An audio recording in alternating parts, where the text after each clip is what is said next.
bonsoir et merci de votre présence nombreuse, sachant que certains étaient déjà là la semaine dernière avec l'AG de la Pâche, et je vois qu'ils sont revenus pour une bonne partie. D'autres sont repartis à cause du trop de neige, on en parlera après, mais je vois que vous êtes suffisamment nombreux pour venir à ces vœux, je vous remercie. Je voudrais en premier vous adresser tous les vœux des élus qui sont ici, les membres du conseil d'administration de la SATA, les membres du comité directeur de l'office, et tous les élus donc du conseil municipal, les directeurs de la SATA, de l'office, de la mairie, nous adressent tous leurs meilleurs vœux pour l'année 2018, qu'elle vous apporte la santé, le bonheur, la réussite dans vos projets. Et puis bien sûr, c'est une période où on pense à ceux qui nous ont quittés ou à ceux qui sont malades. Eh bien, on va leur souhaiter, à l'occasion de cette nouvelle année, un prompt rétablissement et leur souhaiter de vaincre cette maladie, ces maladies qui, bien souvent, empêchent nos vies privées. Il faudra en plus en profiter pour vous souhaiter, nous souhaiter même, à tous, à l'ensemble de la station, de pouvoir continuer à avancer dans la dynamique qu'on a essayé de lancer. Et vous allez voir qu'on va beaucoup vous parler en commun. On est une grande famille, les remontées mécaniques, le poumon, l'oxygène de la station, la commune qui, elle, gère toute l'activité quotidienne et la gestion quotidienne, les droits à construire et autres. Et puis l'office du tourisme qui est chargé de mettre en musique et de faire en sorte que notre station soit connue et reconnue sur l'ensemble du monde de la presse, de la promotion et de la commercialisation. Et c'est ce qu'on cherche depuis longtemps, on arrive à le faire aujourd'hui, on arrive à le faire aussi à l'image de notre domaine tout entier. Et j'espère demain, et on en parlera, vous verrez en fin de PowerPoint, à l'image de la liaison qu'on cherche aussi à faire avec les deux âges. Donc, on peut nous souhaiter à tous, et je souhaite aussi à ceux qui viennent juste d'arriver, donc une très très bonne année. On va commencer par le domaine skiable, et je vais laisser Yves et Christophe vous en parler. Christophe, le directeur général de la SATA, et Yves, un des membres du conseil d'administration, élu bien sûr, et moniteur de ski. À vous pour le domaine skiable et la SATA, ce qui a été réalisé en 2017. Bonsoir à toutes et à tous et meilleurs vœux pour cette nouvelle année 2018. Donc je vais vous présenter les nouveautés du domaine skiable et puis Yves donc complétera les propos. Puis dire aussi que voilà, on a de la chance d'avoir énormément de neige et j'en profite tout d'abord pour tirer un grand coup de chapeau à toutes les équipes techniques, qu'elles soient de la SATA bien entendu, puisque c'est d'elle dont je m'occupe, mais également les équipes de la commune. Parce que tous les jours, voilà, il y a un énorme boulot qui est fait pour ouvrir le domaine skiable, il l'est tous les jours et dans de très bonnes conditions et pour la grande satisfaction de tout le monde. Donc pour eux, voilà, je vais leur tirer un grand coup de chapeau. Au niveau travaux, cette année, on a 3 thématiques. La première thématique qui sont les pistes ludiques. Voilà, après le succès de la Marcel Farm, donc, qui a démarré la semaine dernière, qui a été un vrai succès, énormément de fréquentation, on a souhaité compléter cette panoplie d'activités ludiques. Et on en a créé 2 nouvelles. La première sur le secteur des bergers, qu'on a appelé la Roger, la piste Roger, un cube thématique autour du mouton, autour d'un berger qui va justement redescendre tous ces moutons des alpages. Et cette piste, elle a pris corps autour du télésiège des Briades des Romains. Alors pourquoi ce choix? Parce que ça permettait d'avoir une traversée, une transversale qui permet de dépasser le 2100 à la zone des bergers. Ensuite, le télésiège des Romains, en termes de fréquentation, avait encore une capacité à accueillir plus de pratiquants. Et puis parce que tout simplement, le cheminement de la piste s'y prêtait parfaitement pour, grâce au mouvement de terrain, avoir voilà, quelques activités, quelques évolutions de terrain assez ludiques. Donc ça, c'était la première. Et puis pour ne pas rester en reste, on a aussi travaillé sur un autre développement sur Oris. Donc quand on est à Oris et qu'on prend le télésiège des Sûrs qui au démarrage du front de neige, il y a 3 ans en arrière, on avait terrassé une piste qui s'appelle la piste de la Corniche, qui est à gauche en arrivant en haut du télésiège, piste verte, piste d'apprentissage, très bien placée, avec un magnifique panorama. Et on a souhaité aussi la mettre en scène, et la mettre en scène avec ce qu'on trouve autour de cette piste, en partie basse notamment, ce sont des arbres. Donc on a développé aussi toute une thématique autour de la forêt, avec notre ami bûcheron qui est Jacques, qui est là. Donc grâce à ces deux nouvelles pistes, en plus de la Marcel, voilà, on a un panel d'activités, qu'on va dire ludiques, sur l'ensemble du front de neige, qu'on aille de l'Alpe d'Huez jusqu'à Auris. Ça, c'est la déclinaison de nos trois personnages. Donc ces trois personnages qui ont égayé justement ce front de neige, on les a décomposés sur un certain nombre de choses, notamment sur les ski pass, donc il y a une petite collection de ski pass cette année, et puis sur toute la communication qu'on peut voir, là c'est l'affiche qu'on a mis à l'IVGAV. Donc voilà, on a mis en avant cette thématique parce que c'est une thématique qui est extrêmement familiale et qui a beaucoup de succès. Ensuite, deuxième temps fort de l'année, c'était la mise en place d'une piste de luge 4 saisons, donc piste sur rail.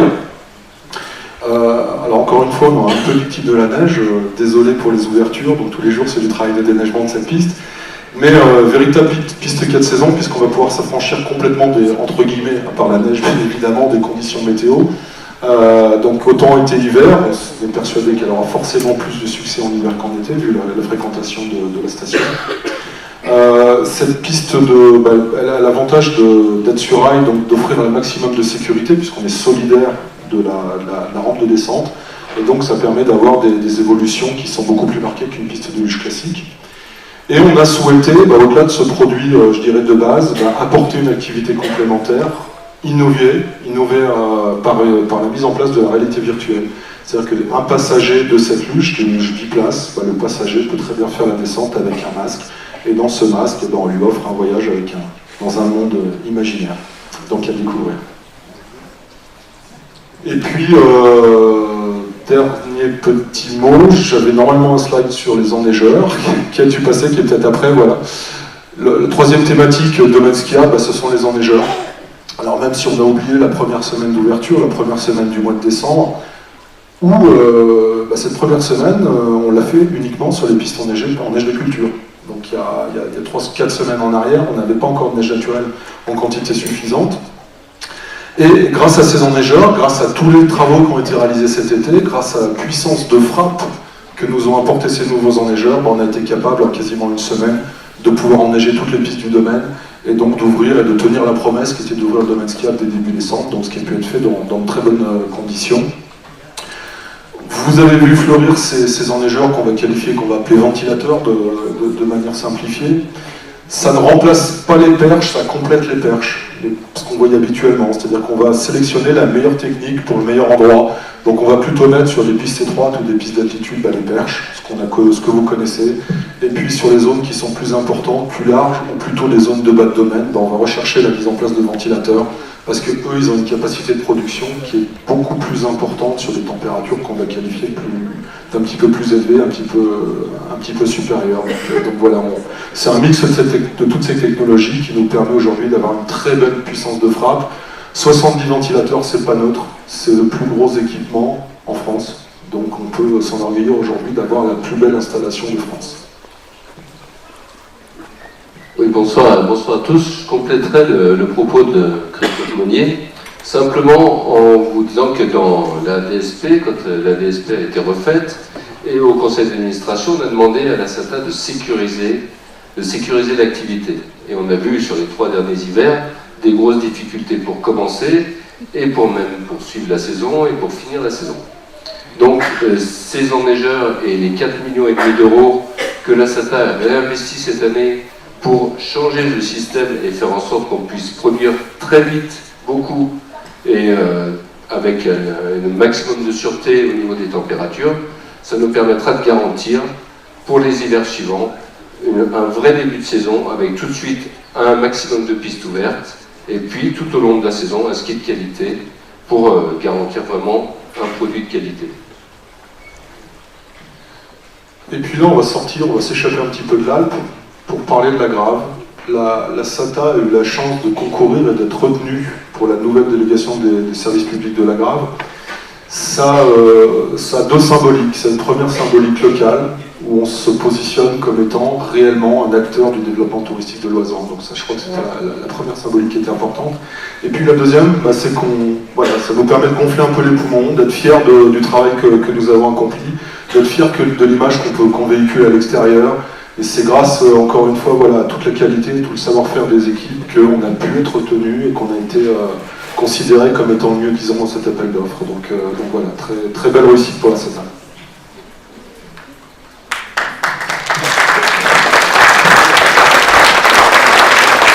Je vous rappelle, la SATA, 5 communes, Naguin, Le Fresnay, Oris, Villars-Recula, et puis US bien sûr, puis à côté de la SPL, Ose-Vosjani, avec lesquels on entretient de bons rapports, même si chacun défend, comme dans toute société, son bout de gras et son résultat, mais un domaine qui est vraiment complet et avec la grave qui se rajoute, comme ça vient d'être dit.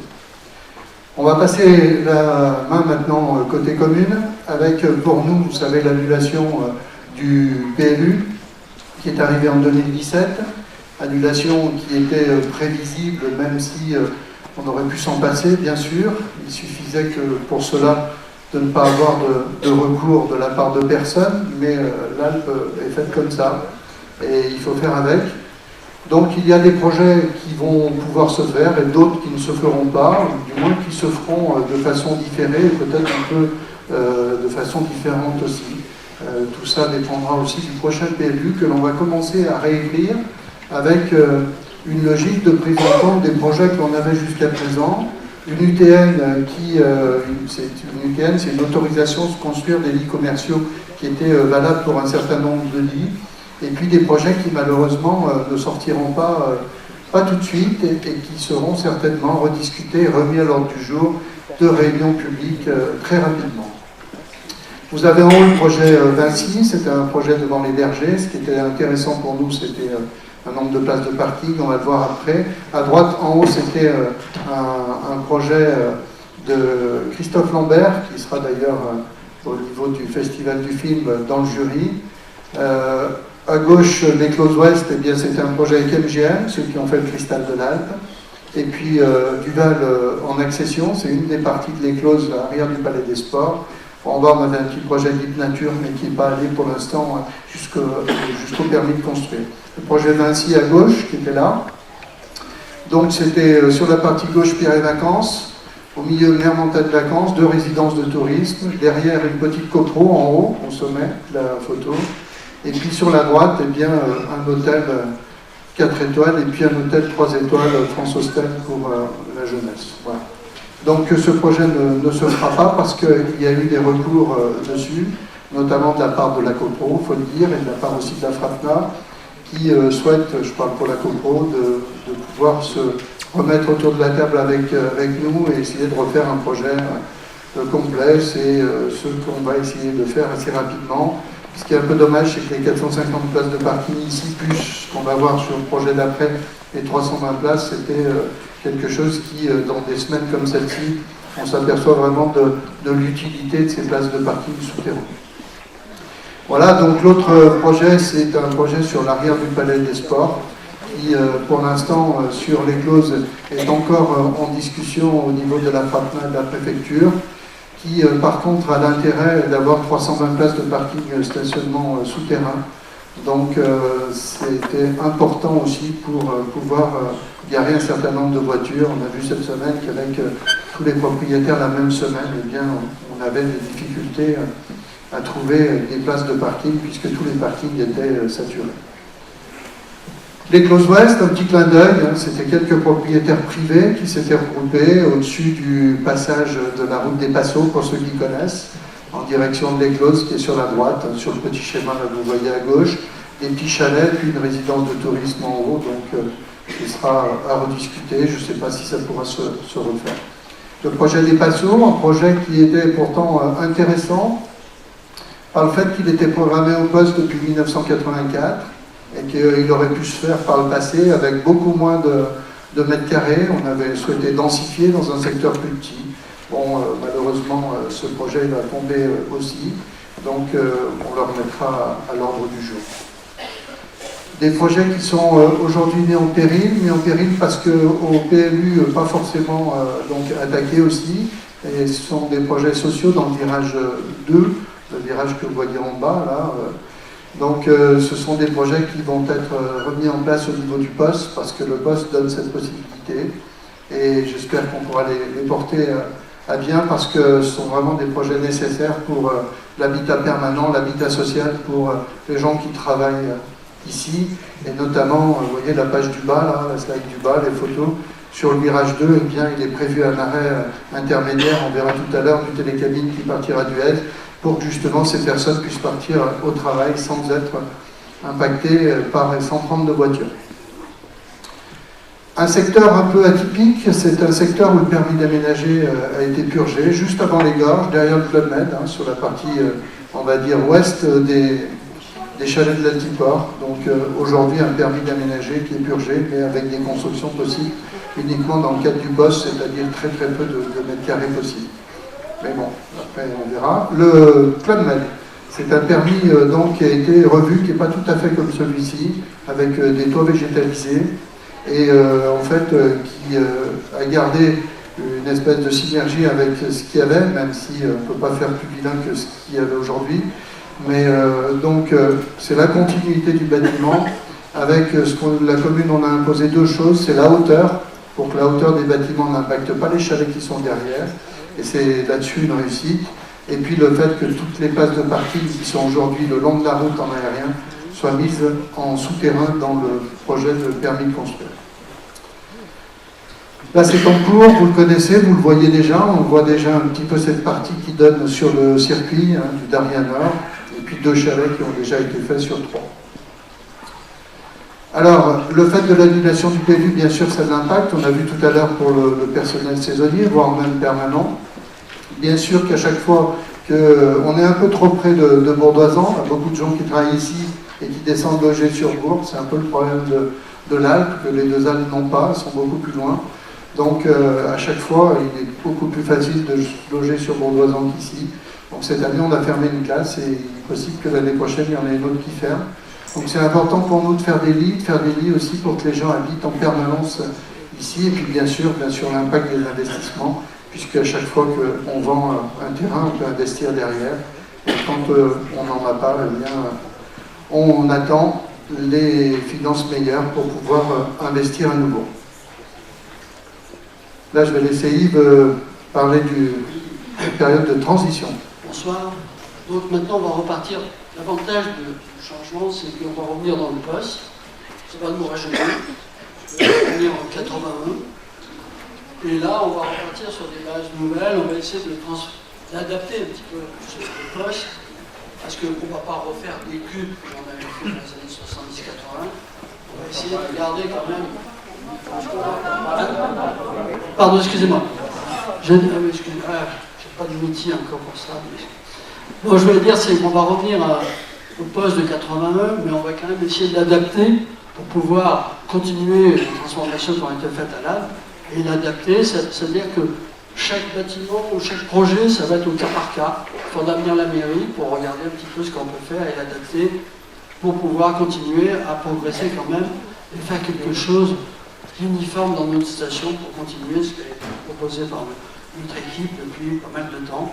Et garder un petit peu l'esprit montagne que l'on veut garder. Voilà. Donc pour compléter ce que vient de dire Yves, le poste permet quand même des choses, et donc on ira au bout en fonction de ce qu'il est permis de faire. Là, vous avez le Darien Nord. On a eu pas mal de questions sur le financement du terrain, et donc on est très transparent là-dessus. On a vendu le terrain de cet hôtel, 4,7 millions hors taxe, qui sera payé début janvier pour les finances de 2018. Sur 2017, on n'avait pas besoin de cette recette, elle sera impactée sur 2018. C'est, je crois, quelque chose d'intéressant par rapport au fait que c'est notre premier 5 étoiles, résidence de tourisme et hôtel. Dedans, ils veulent faire un restaurant étoilé. Donc c'est certainement quelque chose qui nous amènera une très très bonne clientèle supplémentaire et nécessaire sur l'âne. Sur la partie droite, le pic blanc. Là aussi, beaucoup de travail cette année sur le pic blanc. On a passé un temps fou sur ce dossier, sur le dossier du bâtiment que l'on a vendu donc à Maranatha 15 octobre 2015, avec des difficultés qu'on ne connaissait pas à l'époque, bien sûr, de cette société. Depuis, vous l'avez vu dans la presse, il y a eu beaucoup de choses, notamment un passage au tribunal de commerce en octobre 2017. Heureusement, on avait anticipé et au mois de juillet, on a signé au conseil municipal une convention avec Maranatha pour que, à partir du moment où nous ne pouvions plus financer, le bien nous revienne. Et donc le bien est revenu dans l'escarcelle mairie. Là aussi, tout le bail, du coup, il n'y avait plus de bail pendant 2 ans puisqu'ils étaient propriétaires, mais ils ont reversé à la mairie ce qui aurait pu être le bail si on avait continué à être propriétaire, non pas sous forme d'un bail, mais sous forme d'une indemnité. Donc, côté mairie, c'est une opération totalement blanche, sauf qu'on y a passé vraiment beaucoup de temps, beaucoup de soucis, vous vous en doutez, parce que ces règlements judiciaires, les administrateurs, c'est jamais facile à gérer et on n'est pas forcément préparé pour ça. Donc le bien est revenu dans l'escarcelle de la mairie, dans le patrimoine, et aujourd'hui, eh bien, on va chercher un autre acquéreur pour pouvoir refaire un nouveau bail avec un acquéreur qui peut-être achètera d'ailleurs et les murs et le fond. Et ça dépend aussi de l'administrateur judiciaire qui a été mandaté pour ça. En bas à gauche, tout à l'heure, je vous parlais du TCSP, Transport Collectif en site prod. C'est un télécabine, ni plus ni moins, qui partira du Est, qui passera, comme vous le voyez, au virage 2. Je vous parlais tout à l'heure du bâtiment. Qui s'arrêtera au pied de l'éclose. Et la deuxième partie, la partie amont, sera faite dès 2018, l'autre partie 2019. Et donc, à partir du Vieillal jusque vers les Vergers, eh bien, vous pourrez dès l'année prochaine prendre un télécabine performant qui permettra aux piétons, aux skieurs, à tout le monde de prendre ces cabines pour aller au ski, pour revenir, même pour voyager dans la station, de 8h à 18h tous les jours. Sur les finances de la commune, je vais laisser la main à Nadine. Bonsoir à tous, je vous souhaite également une excellente année 2018 et je souhaiterais aussi une bonne année 2018 à notre station et commune d'Huez parce que nous aimons tous ce pays, nous aimons tous son environnement et donc eh bien qu'elle ait un avenir radieux dans cette année et pour les années qui suivent également. Alors pour ce faire, donc pour avoir quand même une optique intéressante et positive en ce qui concerne cette station, nous poursuivons le désendettement de la commune. Comme vous le voyez, en 2014, nous avions un endettement qui était à hauteur de 43 800 000 à peu près. C'est l'année où nous avons fait de gros investissements, notamment la mairie, la crèche, l'école et tout ce qui était accessibilité des bâtiments communaux. Et puis bon, bien d'autres réalisations, je ne vous nommerai pas tout. Mais depuis, donc, ces investissements lourds étant faits, mais étant également pour que tout le monde se retrouve dans une station agréable à vivre avec des infrastructures qui soient intéressantes pour tout un chacun, nous avons ensuite engagé un désendettement de la commune et nous aurons, vous le voyez, à l'aube de 2021, un endettement qui sera à hauteur de 20 700 000. C'est-à-dire que nous aurons en gros divisé en deux l'endettement de la commune. Donc ceci, c'est un gros effort que nous avions décidé de faire, que nous maintenons et pour lequel nous sommes attachés jour après jour. Alors il y a quand même certaines choses à prendre en compte dans la construction des finances, notamment la baisse de la dotation globale de fonctionnement, donc c'est ce qui est versé aux collectivités. Et donc là, nous avons avec ça et le fonds de péréquation qui est également lui augmenté, perdu à peu près 4 millions d'euros d'autofinancement sur 4 ans, ce qui est quand même très très lourd au niveau d'un budget communal. Donc également, nous avons un budget de fonctionnement qui, lui, a diminué de 2,75% depuis 2074, malgré des charges fixes là que nous ne pouvons pas maîtriser, l'énergie, les charges salaires. Et toutefois, là, il faut remercier tous les services de la commune qui, à chaque fois, font les efforts nécessaires pour justement baisser tous les budgets de fonctionnement et que nous arrivions à une diminution telle qu'elle est notée ici. Bon, alors, il faut tout de même noter que malgré ces budgets que nous voulons à la baisse, nous ne diminuons absolument pas les événements et les animations, parce qu'il est primordial de maintenir un produit pour le ski et également pour l'après-ski, parce que l'après-ski n'est absolument pas à négliger au sein de notre station de l'Alpe d'Huez. Alors, malgré tout, l'annulation du PLU va effectivement énormément impacter notre investissement, et donc c'est pour ça que nous souhaitons que les projets, malgré tout, soient relancés dans des perspectives positives.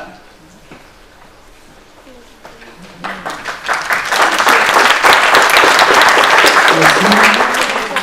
Alors, en même temps qu'en parallèle du PLU, nous avions souhaité, et c'est une obligation aussi à un moment, puisque notre délégation publique sur l'eau datait de 1960, donc il fallait la refaire.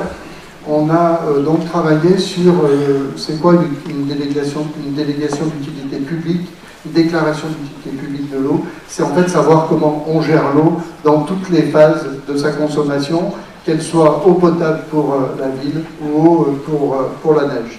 Donc c'est un dossier que nous avons déposé au mois de juin 2017. C'est un dossier qui en fait est finalement assez facile à porter par le fait qu'au niveau des services, depuis environ 5 ans, beaucoup de recherches de fuite ont été réalisées. Et ce qu'on a pu constater, c'est que nous étions dans une économie d'eau de 900 000 à 600 000, de 300 000 euros, 300 000 mètres cubes, pardon, d'eau économisée grâce simplement à une meilleure gestion des fuites, notamment on avait une grosse fuite sur la piscine.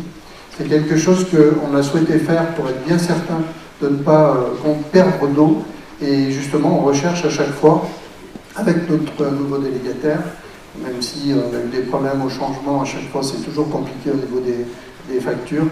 Mais par contre, vu cette économie d'eau, on est dans un rapport assez favorable, et on a eu il y a 15 jours un avis favorable de l'agence de l'eau, ce qui est pour nous une première étape décisive et importante.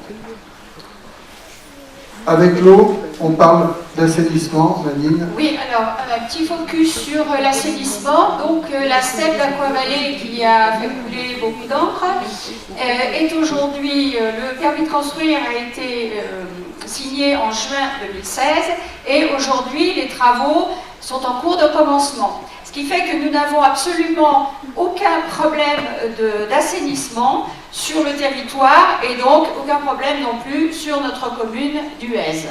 C'est quand même très important, parce que nous avons entendu beaucoup de bruit qui courait, qui n'était pas toujours très agréable à entendre, et aujourd'hui c'est pour ça que j'insiste sur le fait que à ce niveau-là, tout est réglé. Alors ensuite, nous avons des conteneurs semi-enterrés. Il y a encore une phase 2. Ça, donc là, on a un petit souci de positionnement des conteneurs. Donc je vous invite à réfléchir sur des emplacements éventuels que vous jugeriez opportuns. Et lorsque vous avez une idée, eh bien, vous en faites le retour à Daniel France ou à Denis Delage, parce que là, on a un petit peu à court d'idées pour le moment. Et alors ensuite, vous avez en dessous le dessin, la voie verte. La voie verte, en fait, c'est une circulation qui est faite, une circulation liaison douce, qui est faite pour que les piétons, les vélos puissent circuler tranquillement en famille, se promener, sans aucun souci de dire attention à une voiture, etc. Donc elle est en cours de réalisation, et vous voyez là son tracé sur le plan. Je vous invite à l'essayer, c'est assez agréable à utiliser. Alors, il neige, c'est vrai que c'est un problème, on était quand même mieux pendant 4 ans sans neige. On n'avait au moins pas de problème pour se garer, on n'avait pas de souci de déneigement, et tout allait bien, sauf qu'il fallait faire de la neige sur les pistes, sauf que c'était compliqué, que la photo, la carte postale n'était pas là. Et c'est vrai qu'aujourd'hui, on a la chance de l'avoir, avec bien sûr tout ce que ça comporte, et on en est conscient. On a des chemins piétons où quelquefois il y a de la neige, alors que sur la route avec le sel, il n'y en a pas, donc les piétons utilisent la route, mais on fait tous, rassurez-vous. Et puis on est surtout dans une semaine où on a beaucoup de monde, puisque tout le monde est en vacances en même temps. Et c'est vrai que c'est compliqué pour déneiger. C'est compliqué pour les gars qui bossent toutes les nuits et qui essaient à chaque fois de se mettre à jour. Et malheureusement, on n'en veut à personne. Et d'ailleurs, même ceux qui sont mal garés, on ne peut rien leur faire, parce qu'ils ont tellement de soucis pour essayer de trouver des places. que bon, on fait avec et puis on essaie d'avancer. Et puis ça me permet simplement de vous dire que même si beaucoup ont mon portable, c'est bien, mais il y a un numéro d'astreinte, c'est pas plus mal si vous pouvez l'utiliser, parce que quelquefois en plus ça me permet d'éviter de passer le message et de le passer en direct. C'est un numéro d'astreinte. S'il y a besoin, même le week-end, les personnes vont se déplacer pour essayer de régler en priorité votre appel, bien sûr. Après, si c'est un appel au milieu de plein d'autres, c'est quand même beaucoup plus difficile. Donc ce qu'on veut vous dire simplement, c'est qu'on essaie de déneiger en priorité, en fonction des chutes, c'est-à-dire d'abord le Riffnel, sur des endroits où on peut se garer, où tous ceux qui arrivent pour bosser la journée, où les clients qui arrivent pour le ski puissent se garer. Et puis ensuite, on fait les grandes avenues, sachant qu'à partir de 7h du matin, vous le voyez certainement vous-même, il est très difficile pour des engins de circuler. Et surtout, ce qui est nouveau depuis plusieurs années, c'est qu'en fait, on est obligé carrément aujourd'hui de tout déneiger en camion. C'est-à-dire qu'ils font des tas, vous voyez, il y a 25 engins qui sont entre le service de déneigement et puis les services de la commune, qui sont mis à la disposition, bien sûr, de tout le monde, mais des semaines comme celle-ci, il aurait presque fallu en avoir le double. Or, c'est comme ça, on en avait 25 qui faisaient rien depuis 4 ans, et là, 25 qui surchauffent en ce moment. Mais c'est vrai que la nouveauté, c'est des petits lieux de stockage et il faut malheureusement à chaque fois charger. Alors c'est vrai, Daniel l'a dit, on a fait des passages piétons. C'est des passages qui ne sont pas définitifs. C'est aussi des passages pour pouvoir les tester, pour voir ce qui se passe. C'est sûr que quand on a une année de neige comme ça, on se dit, on s'abstiendra peut-être, mais il faut voir plus tard, au mois de janvier-mars. Et surtout, il faut l'avoir en été, puisque l'objectif, c'est vraiment que le piéton retrouve sa place et ne soit pas obligé de passer sur les mêmes endroits que les voitures. Après, c'est sûr que ceux qui se laissent dépasser complètement par l'enneigement de leur voiture ne nous aident pas non plus. Voilà pour le déneigement. Et là, maintenant, on va parler d'Office du tourisme avec François et Nicole.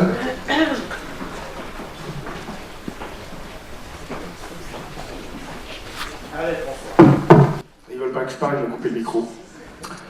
Mesdames et messieurs, permettez-moi à mon tour, au nom de toute l'équipe de l'Office de tourisme de l'Alpe d'Huez, de vous souhaiter tous mes voeux pour 2018. C'est vrai que cette année, comme l'a dit Jean-Yves, elle commence bien avec cette neige. C'est vrai qu'on en bave tous un petit peu, et c'est vrai qu'on a tous le sourire et qu'on a chaud dans le cœur.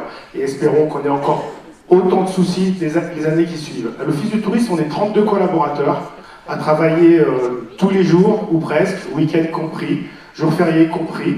Et je peux vous assurer, pour moi qui travaille avec eux depuis 2 ans, que ce sont tous des passionnés qui font leur travail avec passion. On a la chance en plus d'avoir un président qui nous soutient au quotidien, Jean-Yves, et une conseillère municipale chargée du tourisme, Nicole, qui fait le lien entre les salariés de l'Office de tourisme, bien sûr, et puis toute l'équipe municipale, puisque le tourisme, c'est un vrai choix politique, c'est une stratégie politique, et on sent bien à l'Alpe d'Huez la volonté qu'il y a de pouvoir toujours soutenir l'événementiel pour valoriser cette destination. Cette année, on a eu la chance de renouveler notre label Qualité Tourisme. C'est un gros dossier pour un office du tourisme. Très peu d'offices de tourisme ont ce label Qualité Tourisme. Alors non pas qu'on court après les labels, c'est pas vraiment notre tasse de thé, mais si on n'a pas le label Qualité Tourisme, on ne peut pas être un office de tourisme en catégorie 1, ce que nous sommes, et si on n'est pas en catégorie 1, une commune aujourd'hui ne peut pas garder son office de tourisme. Depuis presque 1 an, la loi NOTRe du regroupement des communes fait que normalement, les offices de tourisme doivent basculer au niveau des communautés de communes. Pour une station comme l'Alpe d'Huez, ce serait vraiment dommage de ne pas pouvoir gérer sa marque de A à Z. On a la chance d'avoir une très belle marque, Alpe d'Huez, et il faut la garder et la conserver et la valoriser. Nous avons un gros travail qui se fait sur les réseaux sociaux, et je sais que certains d'entre vous partagez un petit peu tout ce qu'on fait. L'an dernier, nous avions été élus meilleure station européenne. Cette année, nous sommes 2e. Alors, c'est un petit peu moins bien que le premier, mais le premier, il est tellement difficile à atteindre, puisque c'est Val Thorens qui sont extrêmement forts là-dessus. Mais on les talonne de très près. Et nous avons été également élus 2e meilleure destination touristique. Donc là, c'est pas que les stations, c'est aussi toutes les villes touristiques. Et nous sommes devant des villes comme Paris, comme Lyon. Alors, ça peut faire sourire, parce que je dis toujours, on n'est pas mieux que Paris, on n'est pas mieux que Lyon. Par contre, on a une capacité à mobiliser les gens qui nous aiment qui est très très forte, ce qui nous a permis d'être 2e destination touristique, encore une fois derrière Val Thorens. L'Office du tourisme fonctionne comme une agence de communication. C'est-à-dire qu'au sein de l'Office du tourisme, il y a des vrais professionnels. Il y a des graphistes, il y a des gens qui sont responsables des éditions, il y a des caméramans. D'ailleurs, Guillaume est en train de vous filmer, donc si vous êtes passage, on aura des preuves. Et puis, on a un service presse qui est très performant, qu'on a doublé cette année. Alors, quand je dis doublé, ne prenez pas peur, hein. Il y en avait une, maintenant elles sont deux. Donc, jusqu'à là, ça va. Et on l'a doublé parce qu'on a un énorme travail avec la presse. L'hiver dernier, on a reçu près de 240 journalistes. 240 journalistes ont été accueillis l'hiver dernier, et pratiquement autant l'été. Ce travail de relation avec la presse, c'est ce qui nous permet, comme vous l'avez peut-être vu, vendredi soir, d'être en direct sur BFM, avec Christophe qui a fait la vedette à 22h. Jeudi d'être sur France 2, mardi d'être sur France 3. Tout ça pourquoi? Parce que nous, notre travail, c'est de faire que les gens aient envie de l'Alpe d'Huez. C'est-à-dire que quand on pense ski, on doit penser Alpe d'Huez. Et une fois qu'on pense Alpe d'Huez, on doit faciliter le cheminement du client pour qu'il puisse acheter facilement son séjour. En plus de cela, ce qu'on cherche à faire, c'est bien sûr faciliter le séjour et satisfaire le client de façon à le fidéliser. Vous savez tous qu'il coûte bien moins cher de garder les clients qu'on a que d'aller chaque année à la pêche à de nouveaux clients. Donc on a cette phase de séduire, fidéliser, de façon à améliorer le remplissage de la station. Voilà, des petits exemples de ce qui se passe sur la presse.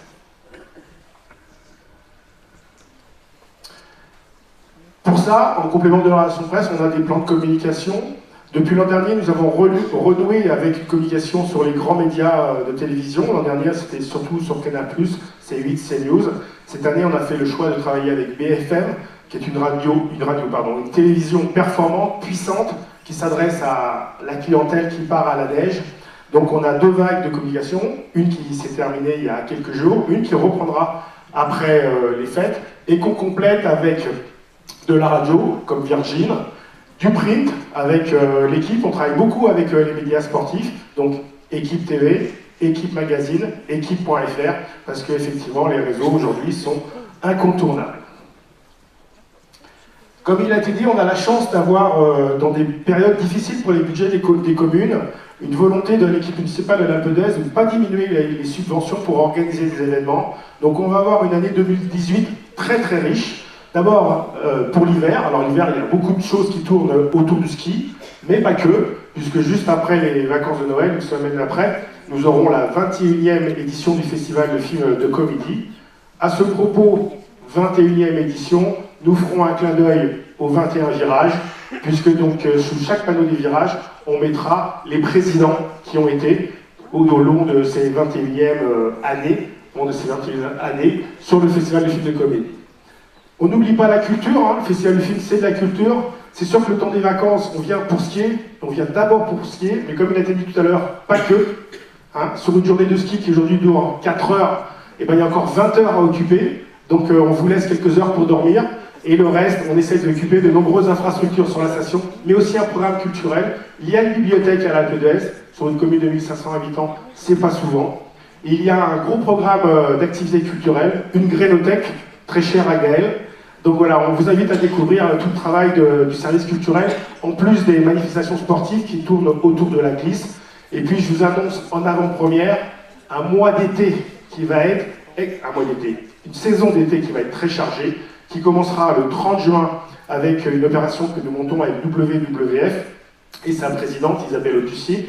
Ça s'appelle un pendathlon, ce sera donc une manifestation sportive concernant tout ce qui est développement durable, qui sera suivi sur la première semaine de juillet de la méga avalanche, qui cette année sera en même temps que la marmotte. Donc la marmotte, 7500 compétiteurs, la méga avalanche, 2000 compétiteurs, première semaine de juillet. Le week-end du 14 juillet, nous aurons la haute route, une course de vélo à étapes, donc ils font 3 étapes sur l'Alpe d'Huez, et qui sera en même temps pour ceux qui aiment les motos, le bruit, et tous ceux qui n'ont pas pu défiler sur les Champs-Élysées il y a quelques semaines, un grand rassemblement Harley-Davidson pour le week-end du 14 juillet, et nous serons suivis après pour le Tour de France, mais le 19 juillet, on va vous en dire un petit mot tout à l'heure. Et puis derrière le Tour de France, il y aura le triathlon. Donc tout ça, c'est rien que pour le mois de juillet, donc il vous reste encore quelques mois pour vous mettre en condition. Et là, je laisse la parole à une des ambassadrices du Tour de France. Effectivement, j'ai Tour de France, j'étais toute petite. Ça marche là? Mais j'ai vécu beaucoup d'étapes en direct du Tour de France à l'Alpe d'Huez. Et vous savez que cette année, donc le 19 juillet, nous recevrons à nouveau et enfin le Tour de France après 2 ans d'absence. Jean-Yves s'est battu, s'est défendu pour que nous puissions de nouveau accueillir le Tour de France. Cette étape, donc, c'est la 105e édition du Tour de France, c'est la 30e arrivée à l'Alpe d'Huez, et ce sera le plus grand dénivelé de ce Tour de France 2018, avec 5000 mètres de dénivelé depuis Bourg-Saint-Maurice jusqu'à l'Alpe d'Huez. Donc ça sera une très belle étape, elle est prisée par la presse, elle est prisée par le public. Nous souhaiterions dans l'avenir accueillir le Tour de France avec une journée de repos. Vous avez entendu l'exposé de Jean-Yves en début de soirée. Cette étape sera possible le jour où nous aurons davantage de lits touristiques. Donc nous le souhaitons ardemment et nous espérons que ce sera dans les années à venir, une fois que notre nouveau PLU aura vu le jour et les réalisations immobilières pourront être effectuées. Donc je vous souhaite une agréable soirée et une très bonne année 2018.